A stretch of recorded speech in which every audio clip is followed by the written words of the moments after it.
Welcome to the Sales Lab. Often, shockingly frequently, the way companies track data is pretty weird. Like there's a pretty clean way to track data where you just jam everything into a traditional matrix style spreadsheet, and that allows you to analyze it in a variety of different software programs and in about a million different ways. And then companies will be like, well, we put all of this month's performance in one Excel sheet. And we wanted it to look pretty, so we put boxes around it and added empty cells to give it this look. You're going, yeah, but then how do you guys analyze this data that you put in like such a weird format?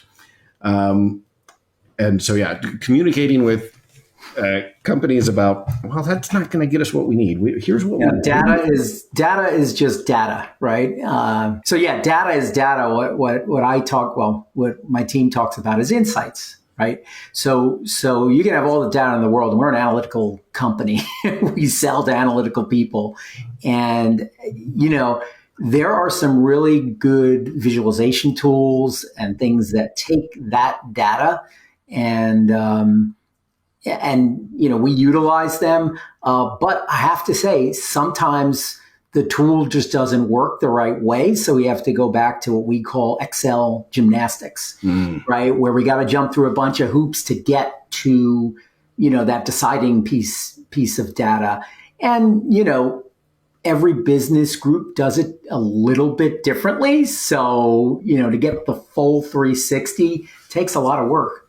The bigger the company, I'm sure, the more complex it gets, right? So, big time. Well, and then, you have a lot of companies that are playing the mergers and acquisitions game, and then they acquire a company who does it completely different, and then you just wind up with files and files that, How can we get to a decision here? Or how can we at least get to some insight as to what direction we're going, right? I always talk about flying the plane without instruments, right? And I'm not a pilot or anything, but I don't want to be flying my business without the proper instruments. And again, that may be just because of my background as an analytical chemist, but most of the people I meet feel the same way. It's like, okay, give us some insight as to what this data is saying, so that we can make decisions, and whether tough decisions or easy decisions, we still want some data to back them up. We just don't want to go out on a lark. So.